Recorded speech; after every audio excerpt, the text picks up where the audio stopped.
E aí pessoal, bom dia, um dia chuvoso aqui no Orquidário Teste, um friozinho da peste. Estamos aqui ó, com essa beleza, olha isso aqui gente, um presente que eu ganhei do meu amigo Plínio Uli, um corte da Lélia Prestes colírio dele. Eu tenho uma Prestes colírio que é diferente dessa, essa aqui são duas plantas que foram batizadas com o mesmo nome. Essa planta é muito legal, muito boa de forma, uma Presens Concolor. Olha o corte, um corte lindo, duas frentes, né?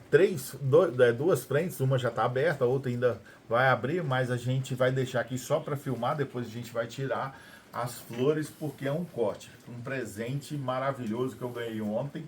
E fiquei feliz, né? Olha isso, que beleza, que planta bonita. É uma planta das antigas. Já tinha muito tempo que eu estava querendo adquirir essa planta e ontem eu fui presenteado com ela.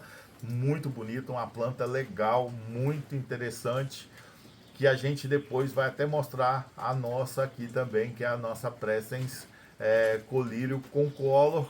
Mas são duas plantas, a gente chegou a ver que são duas plantas totalmente diferentes uma da outra, mas com o mesmo nome. Mas uma planta linda, um presente maravilhoso. O que a gente escolheu aqui, ó, para plantar?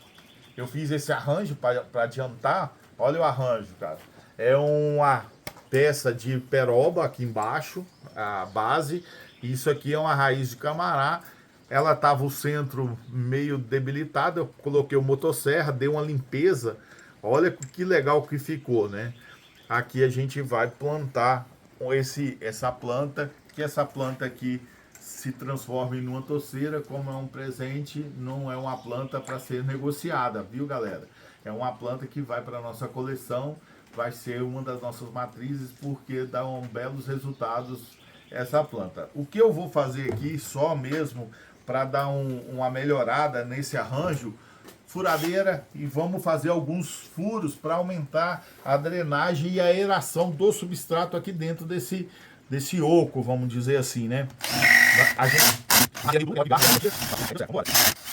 fazer vários furos para quê? Para aumentar a drenagem e a aeração do substrato dentro desse negócio, para não ficar para ficar muito tempo, para secar essa coisa toda. Como a gente tem um padrão de irrigação de uma forma geral, a gente vai fazer vários furos aqui.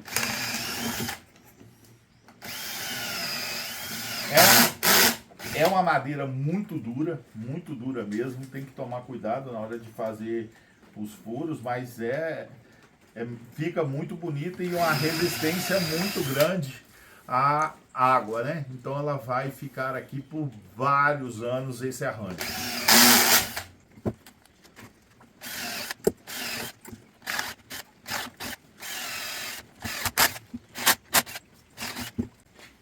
Aí, pessoal, isso gasta um certo tempo, né? E a função eu sempre gosto de ressaltar o seguinte: todo vaso bem drenado, com vários furos, hoje você acha no mercado igual mesmo esse vaso aqui que a gente utiliza muito. É mais uma dica para vocês: esses vasos que tem pouco furo, a gente tem que aumentar o dreno. Depois que eu vou mostrar para vocês aqui, olha, a quantidade aqui de furo que a gente fez aqui embaixo, olha. Ele de fábrica, ele vem com acho que 4, 5 furos somente, e é muito pouco, né? E isso pode causar o quê? Apodrecimento de raiz, né? A planta, você pode ver, quando você replanta uma planta, que as raízes só estão sobre o substrato, só em cima, na primeiros 2, 3 centímetros, isso é sinal que o substrato embaixo está com pouca aeração. Então você fazendo esses furos igual a gente está fazendo aqui, você aumenta a aeração do substrato. E o que significa isso? As raízes vão até mais ao fundo. Por isso que eu falo, o substrato nosso tem uma qualidade, é bem aerado, é um substrato bem drenado, e a gente ainda coloca brita no terço inferior do vaso. Para que isso? Para aumentar muito a aeração, para aumentar o enraizamento, que você facilita e as raízes não saem tanto fora do vaso. Você diminui bastante isso e fica uma planta muito mais sadia. Vamos terminar aqui e replantar isso logo, para vocês verem. Então, pessoal, a gente fez vários furos, né? se o Enzo chegar mais de próximo aqui, vocês vão ver. Vários buracos, tá vendo? Para aumentar, para o que significa isso? Aumentar a drenagem e a aeração de dentro aqui, para isso não ficar muito úmido, né? Facilita, e aí isso se o seu arranjo fica melhor, sua planta fica melhor, aumenta significativamente o enraizamento aqui dentro, aí não fica aquele enraizamento só por fora. Então é um trato, é uma coisa que a gente faz com certa frequência para poder a gente ter um melhor desenvolvimento da planta, né? Então a gente aqui, a gente vai pegar aqui o primeiro passo. A gente colocou o arame para facilitar e adiantar, né? Isso aqui, como eu disse, é uma madeira muito resistente ao apodrecimento. Isso aqui é uma raiz de camará, isso deve ter um mínimo aí uns 10 anos que tá aí no meio dos passos. Isso aí um amigo meu conseguiu e me arrumou.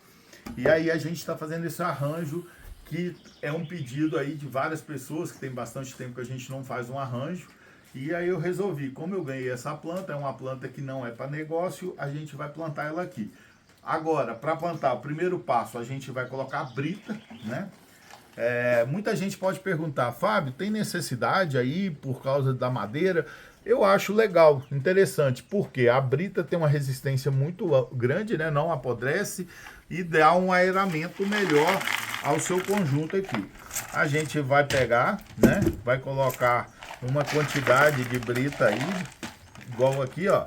A gente tampou para deixar o vaso, exemplo, para se tornar uma coisa menor, para encher de substrato, para ficar uma aeração com aqueles buracos que a gente fez, como olhar para ter um dreno muito bom, porque a brita hoje é o melhor dreno que tem. Não planto só em brita pura, porque aqui nas nossas condições eu não gosto muito. Muita gente hoje está utilizando brita como substrato. Eu acho que tem as suas vantagens e desvantagens, né?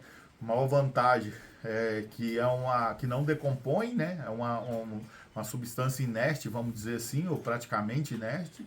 E barato, né? Se você pegar, a brita ainda é o substrato mais barato. Eu aqui não utilizo por causa do peso. Se você usar só brita, a bancada tem que ser muito bem feita. Se você for pendurar, então tem que ser a estrutura muito, porque pode colocar estrutura. Eu conheço um amigo nosso que tinha um orquidário pequeno, muita vaso com brita pendurado, ele chegou a ceder um pouco o orquidário, de tão peso que é. Então isso tem que levar em consideração. Eu gosto muito de utilizar brita no dreno, a parte inferior do vaso, e o restante completar como substrato. Aqui na nossa planta tem duas frentes, graças a Deus, uma para um lado, outra para o outro. A gente vai pegar aqui o nosso substrato, colocar um pouco embaixo, colocamos aqui. Aí a gente vai alocar essa planta de acordo com o que você quer, né? Para onde que ela vai, como ela vai ficar. Eu, na minha concepção, vou colocar mais no centro, para ter uma chance dela ocupar 100% do espaço ali. E agora vamos completar com o substrato, né? Com aquela delicadeza de sempre. E vamos lá, encher toda a parte aqui, ó. Sempre a gente utiliza o dedo para colocar substrato em todas as partes e tirar, para não ficar parte sem substrato, que daí quando você molha pode baixar demais o nível, né, do substrato. A gente vai colocar da altura aqui que a gente acha necessário e vamos ver como vai ficar isso no futuro, né? Aqui a gente vai aproveitar para dar uma dica de como fazer um aramar, cada um chama de um jeito, né? A planta, aqui a gente utiliza até o arame, não precisa nem utilizar o espetinho de churrasco, né? Que quase todo mundo usa. Hoje não está um tempo ideal, porque está muito frio aqui de manhã, a gente está filmando aqui de manhã, chovendo, e é meio perigoso. Mas aqui a gente até vai cortar, a gente só fez isso para mostrar para vocês. Cada um tem uma forma de fazer isso. Essa aqui é a minha, né? Aí cada um acha de um jeito melhor. A facilidade de você acertar a flor do jeito que você quer, na posição que você quer. Aqui eu fiz dessa forma, é só por título de conhecimento e demonstração para vocês. A gente aí, então aqui, uma plantinha bem plantada, lembrando sempre, uma dica aqui para vocês, é não tampar de substrato o rizoma, que são os bulbos e os pseudos bulbos, né? Deixar sempre ele a amostra para não ter problema de apodrecimento. Muita gente, eu tô vendo aí com alguns problemas que mandam pelo o privado da gente aí, pelo WhatsApp, pedindo informação por que a planta tá assim, por que a planta tá assado. A gente vê esse erro com uma certa frequência. Qual é o erro? Tampar toda essa parte que a gente chama afundar o plantio demais. Você tampar, deixar só os bulbos para fora, isso é errado. O rizoma, essa parte de baixo do bulbo aqui, gente, ó, ela tem que ficar toda para fora do substrato. Aqui, talvez seria ideal até fazer uma amarração, alguma coisa que a gente vai fazer aqui. Para quê? Para essa planta não mexer tanto, você ter uma qualidade do plantio e ela ficar mais firme. Eu sempre faço dessa forma, cada um pode fazer da forma que achar melhor. Eu faço assim, pego aqui, ó, aproveito o arame sempre. Como aqui tá muito grande, vai dificultar, tiro um pedaço, ó, a gente, né? Isso aqui, para que isso? Para quando você molhar, para quando você deslocar a planta de um local para o outro, ou mesmo vento, não balançar a planta e melhorar o pegamento propriamente dito. Vamos tirar aqui o excesso, ó, que é as hastes florais antigas que ainda estão na planta, para dar uma limpeza, para ficar mais bonito, né? Sempre isso ajuda. Você tirar essas palhas secas também é bem conveniente para não ficar como esconderijo de algum inseto, cochonilha e pulgão principalmente, para não ficar como casa desses insetos indesejáveis, né? Aí tá aqui um arranjo de uma Lélia Pressing Cocolor, colírio, presente do meu amigo Pino Uli, uma planta que a gente plantou. E fala pra gente se você gostou ou não do arranjo e se esses arranjos são importantes. Você vê esse tipo, essa dica, como fazer um arranjo, principalmente para pessoas que têm uma coleção pequena, que fica bonito, tem uma resistência muito alta. E o que vocês acham? Ficou bom ou não? Um grande abraço e a gente agradece. Se gostou, compartilha, indica aos amigos, segue a gente lá no YouTube. A família Orquidário Teste agradece muito.